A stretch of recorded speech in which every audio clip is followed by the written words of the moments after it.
wal fiqih wa fadli kullin minhuma. Pasal tentang keutamaan ilmu dan juga fikih. Kalau ini sampun dijelaskan terakhir bahwa dalam kitab taklim ini disebutkan seorang manusia itu harus mempelajari ilmu-ilmu yang sifat setiap hari sholat, setiap hari wudhu, setiap hari dagang, tapi nggak tahu apa yang bikin sholatnya nggak sah, tapi nggak tahu apa yang bikin wudhunya batal, tapi nggak tahu apa yang bikin jual belinya nggak sah, riba dan lain-lain. Wakil Pak, di tengah-tengah masyarakat kita itu banyak sekali masyarakat yang jangan yang muluk-muluk, hal yang membatalkan wudhu saja nggak tahu mereka. Kurang tahu tumon, takut ini Mbak. Gus ngapunten mohon maaf, kalau habis nonton TV itu harus wudhu nggak ya? Kita kan nih Pak. Itu kenyataan masyarakat yang ada di tengah-tengah kita.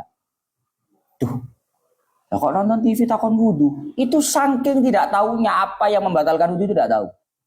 Lo kita orang gay-gay. Ya gak punya jajalan di tonggo-tonggo takon nono.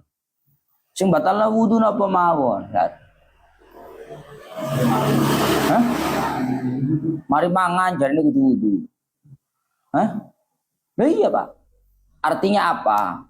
Taklim kalau menyampaikan bahwa afdhalul ilmi ilmul hal. Ilmu terbaik itu adalah ilmu yang harus diketahui pada saat itu. Apa itu ya? Ilmu yang sifatnya urgent. Setiap hari sholat ya harus tahu apa yang membatalkan sholat, apa yang bikin sholat sah, apa yang jadi sunnahnya sholat. Setiap hari wudhu, apa yang membatalkan wudhu. Harus tahu semuanya. Kalau nggak tahu bahaya. Setiap hari jualan, setiap hari usaha dagangan, apa yang membuat dagangan itu nggak sah, apa yang jual beli itu batal, harus tahu. Karena kalau nggak beres. Maka harus tahu tentang itu. Gak usah muluk-muluk maksudnya Pak. Teko pengajian rono rene, bendino melok pengajian. Tapi rukunnya wudhu ya garu. Hah? Yang membatalkan wudhu ya garu. Ngentut gak wudhu. Mari delok TV, wudhu. Kan aneh Pak. Hah? Pengajian, duduk elek pengajian nih, tapi kamu salah jalur. Mestinya jalur kamu untuk mempelajari hal-hal yang lebih urgent dalam kehidupan kamu. Makanya mempelajari ilmu yang sifatnya fardu ain ya hukumnya fardu ain. Mempelajari ilmu yang sifatnya fardu kifayah ya hukumnya fardu kifayah. Terus aku belajar fikih sholat jenazah itu hukumnya apa ya? Fardu kifayah. Karena sholat jenazah itu hukumnya fardu kifayah. Toh itu juga tidak terjadi setiap hari. Hal itu tidak terjadi setiap waktu, tapi hanya fi ba'dil ahadin, hanya di sebagian waktu. Dan terakhir, kemarin Syekh Zarnuji menyebutkan bahwa hukum mempelajari ilmu nujum itu hukumnya haram, tidak boleh. Kecuali ilmu nujum yang hanya sekedar untuk mengetahui waktu sholat. Ilmu nujum yang untuk mengetahui di mana letak kiblat itu nggak apa-apa kalau itu. Pun. Sekarang wa amma ta'allumu ilmi tibbi fayajuzu li'annahu sababun minal asbab fayajuzu ta'allumuhu kasairil asbab. Terus kalau hukumnya mempelajari ilmu tib, tahu tib kamu? Tib radio itu loh. Tib itu kedokteran. Atib, tabib, tahu tabib kamu? Tabibun itu isim fa'il dari tibun. Tabib, tibun. Ilmu tib itu ilmu kedokteran. Adapun hukum mempelajari ilmu tib, ilmu kedokteran itu hukumnya adalah boleh. Kok oleh? Bukannya waras kui pangeran. Bukannya penyakit kesembuhan itu dari Allah Ta'ala. Tapi mau bagaimanapun medis, kedokteran, ilmu kedokteran itu menjadi sababun minal asbab. Menjadi satu di antara beberapa sebabnya kesembuhan. Artinya ini loh Pak. Mari ngaji tasawuf, mari ngaji. Jadi apa belajar ilmu kedokteran dari dokter gak usah. Mergo waras kuwi pangeran. Iki jenenge salah kaprah. Itu. Dari bapakku biyen ngene, Pak. Barang kayak jero, barang jowo kayak jowo. Hal yang semestinya di luar jangan dimasukkan ke dalam. Mestinya di dalam jangan ditaruh luar. Apa itu Gus maksudnya? Hal yang di luar itu ada tatanan. barang jobo, hal luar itu tatanan dunia. Tatanan dunia itu apa maksudnya, Gus? Kalau kamu mau kenyang, lapar, ya makan. Kalau haus, minum. Ya. Kalau kena korek, terbakar. Kalau sakit, minum obat. Itu tatanan dohir. Tapi tatanan batin, barang jero, rupanya apa? Waras kui pangeran. Sembuh itu Allah Ta'ala. Mati itu Allah Ta'ala.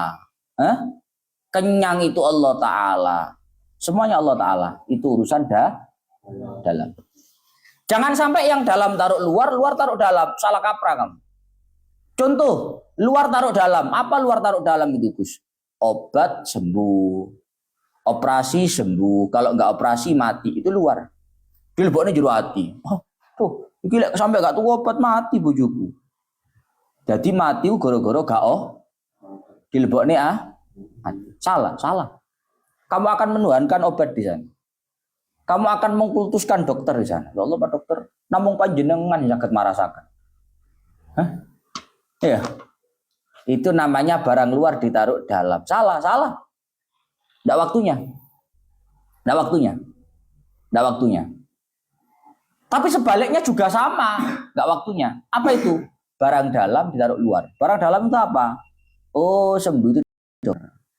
Oh, sembuh itu obat. Oh, kenyang itu makan. Baru nunggu. Wah, aku Gusti Allah. Ini jenenge barang jero ditekek. Oh, gak usah mangan, warak pangeran Duk. Gak usah mangan. Baru disikil mereka berak wong ini. Diar, mencetat nih. Putul ya. Oh, iki lek pangeran ngersakake balik. Utuh maneh, goblok kuwi.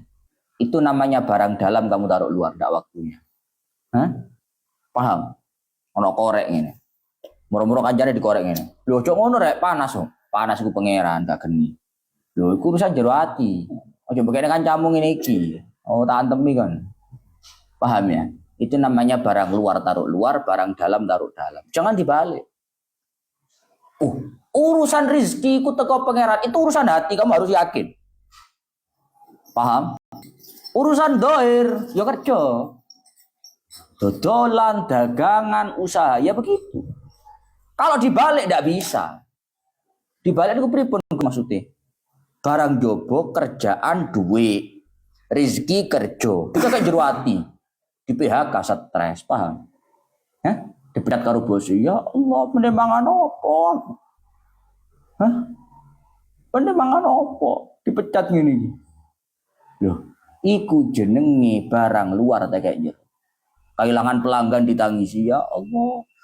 Pelanggan Abah Kaji paling sugih biasa itu. Saya giliran. Mana sing tuku sapa lho? Iku jenenge barang jobo ta kayak jero. Stres kamu nek. Gak wayahe.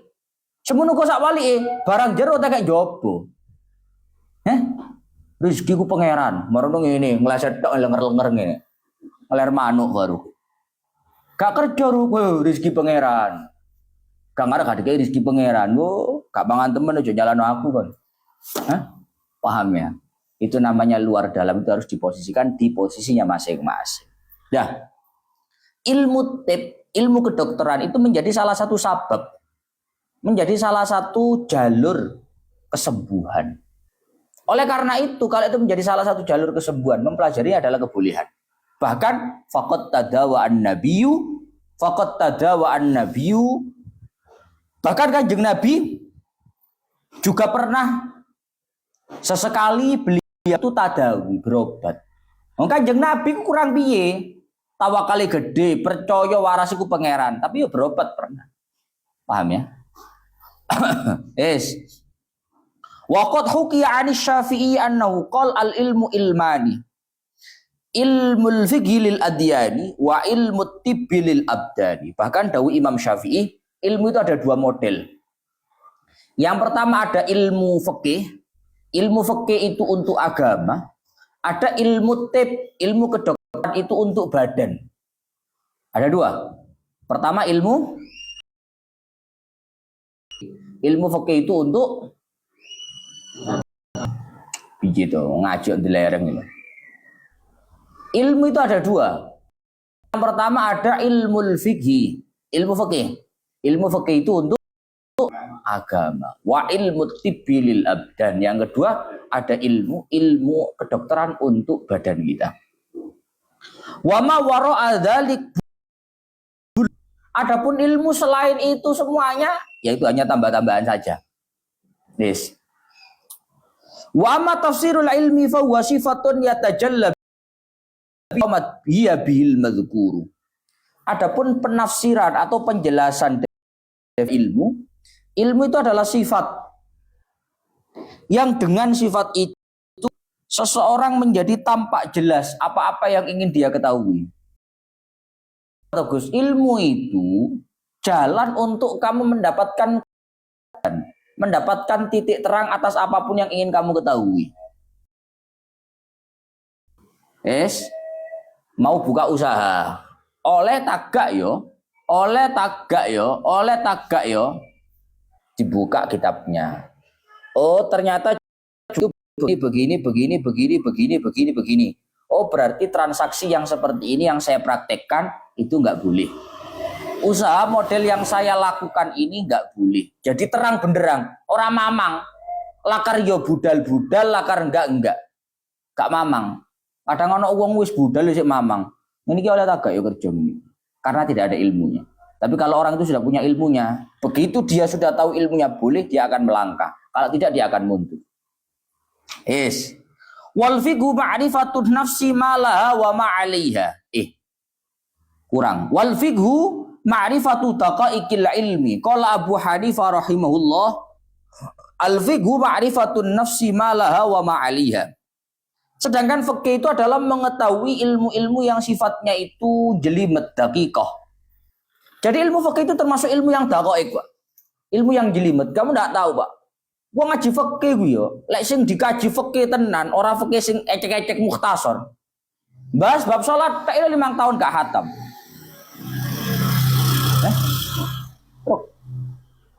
Lagi Fathul Qorib kok setahun hatam, Gus.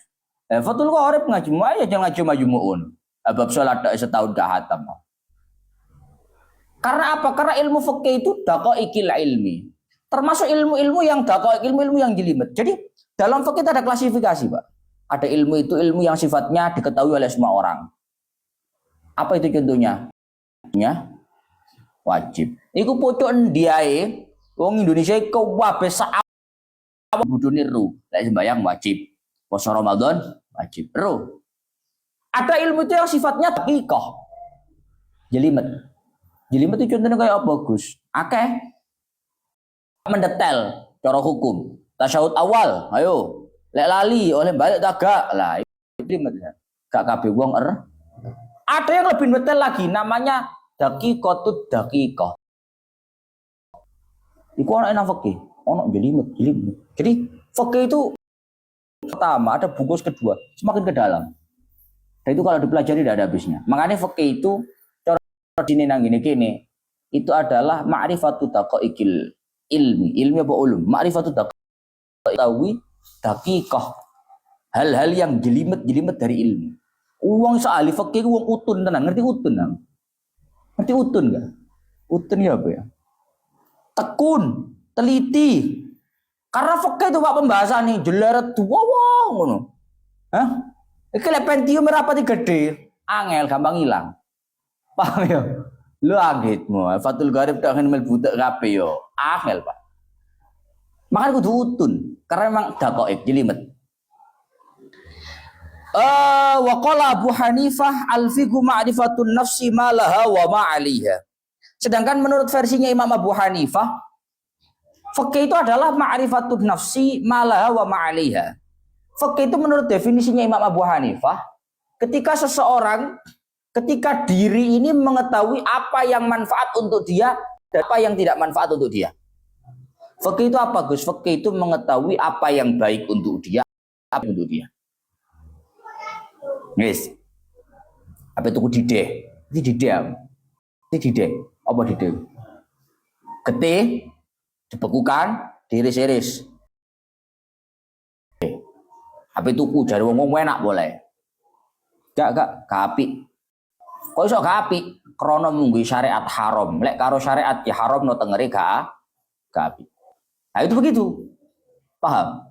Jadi yang namanya fikih itu mengetahui apa yang nggak baik untuk kita. Begitu pun sebaliknya. Yang namanya fikih itu ma'rifatun nafsi malaha, mengetahui apa yang baik untuk dia. Apa sembahyang wabot, tapi sembahyang itu hukum syariat wajib. Lek wajib berarti ini membawa kebaikan. Abot gak abot tak paksa, sembahyang wae sembahyang. Itu namanya mengetahui apa yang bermanfaat untuk dirinya, apa yang tidak baik untuk dirinya. Itu namanya fikih. Makanya hukum fikih itu kalau ditaati betul, apa yang boleh, apa yang tidak boleh, apa yang haram, apa yang enggak haram, kita akan selalu dalam kondisi baik dan dihindarkan dari yang tidak baik. Mergo syariat ini gaya aturan orang ngarang. Ini membawa kebaikan boleh, ini enggak membawa kebaikan enggak boleh. Jelas. Wa qala mal ilmu illa lil amali bih wal amalu bihi tarkul ajil. Imam Abu Hanifah juga dawuh bahwa mal ilmu illa lil amali bih. Tidaklah ilmu itu kecuali untuk diamalkan. Apa tadi? Tidaklah ilmu itu kecuali untuk diamalkan. Kamu tahu bahasa seperti ini enggak, Rub? Tidaklah ilmu itu kecuali untuk diamalkan. Tahu bahasa seperti ini? Garu. Ilmu itu tujuannya dipelajari, mong situ dilakoni. Hah?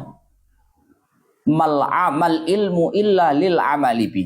Tidaklah ilmu itu untuk diamalkan. Artinya ilmu itu motif satu-satunya adalah untuk dilaksanakan, untuk diamalkan. Sedangkan ilmu itu adalah wal amalu bihi tarkul ajil lil ajil. Sedangkan yang namanya mengamalkan ilmu itu adalah meninggalkan sesuatu yang sementara untuk sesuatu yang sifatnya selamanya. Apa tadi mengamalkan ilmu itu? Meninggalkan sesuatu yang sifatnya sementara untuk sesuatu yang sifatnya selamanya. Contoh, Pak. Oh, di dagang. Anu, Gus. Awak dhewe dodol bakso babi cepet sugih. Kapati ana tunggale soalnya. Ya. Dodol bakso babi cepet sugih. Kapati ana tunggale soalnya. Tapi lek bakso ayam, bakso sapi, waduh, saingannya wakil, gak sugih-sugih. Kamu harus tahu bahwa apa yang kamu bayangkan kaya di dunia ini dengan cara dagang babi yang itu hukumnya haram menurut syariat, itu namanya al-ajil, sesuatu yang sementara. Iku lek sugih tenan. Iso gak sugih. Umpama sugih ya gak suwe. Meninggalkan sesuatu yang sifatnya sementara lil ajil, untuk sesuatu yang sifatnya selamanya. Rupanya apa? Alah, masih dodol bakso sapi. Soro dilu. Untuk apa? Untuk kebahagiaan yang sifatnya selamanya. Lil ajil. Gak perlu, maksudnya gini loh. Gak perlu ala kus lek dodol bakso sapi no, gak suge-suge, pesaingi kakean. Itu namanya meninggalkan yang selamanya yaitu akhirat untuk sesuatu yang hanya sementara yaitu dunia. Itu dibalik.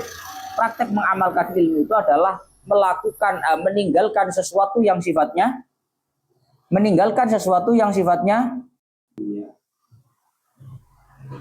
piye don delereng kabeh ngaji nyapo. Tarkul ajil lil ajil. Yang namanya mengamalkan itu adalah meninggalkan sesuatu yang sifatnya delereng nyapo. Balik ini ra iso pedelereng. Pengalim piye ngono. Tarkul ajil lil ajil.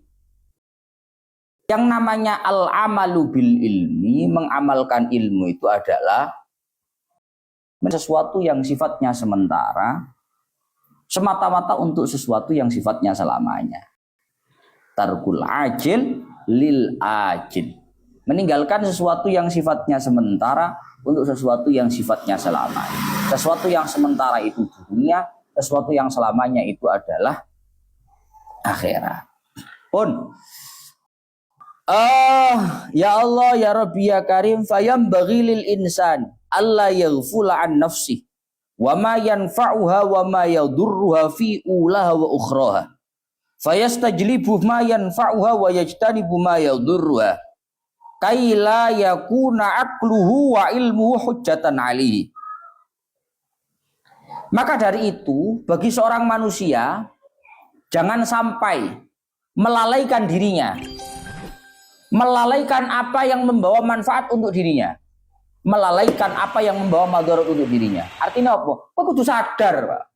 Perkara kuwi lek dilarang syariat, tengene gak apik, membawa madarat.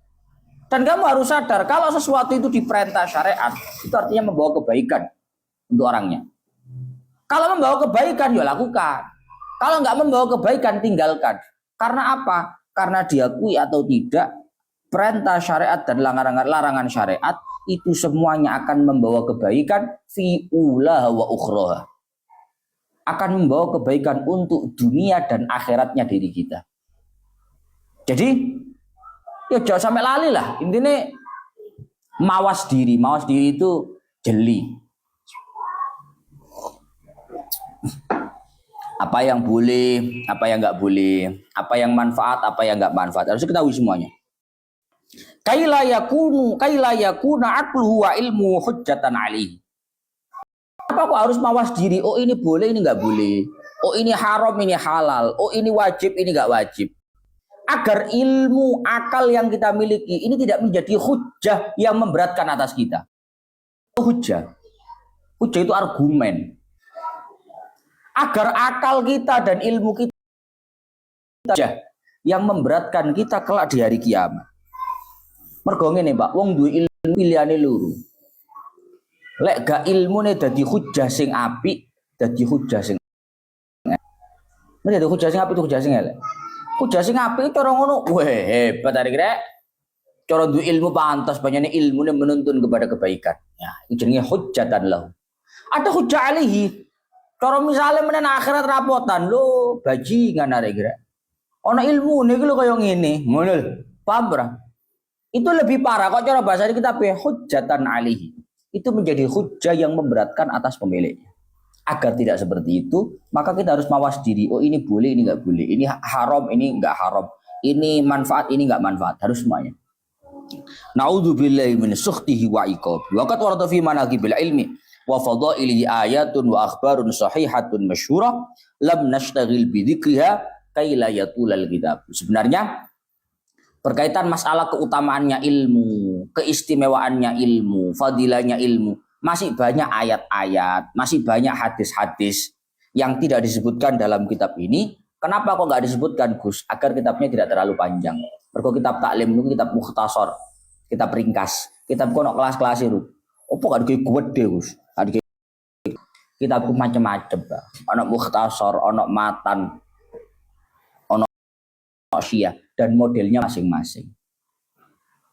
Kalau ini kitabnya termasuk kitab tipis. Makanya orang harusnya hadis-hadis. Pun faslun fi niyatit ta'allumi lanjut besok ila akhiri wallahu alam bissawab. Bismillah.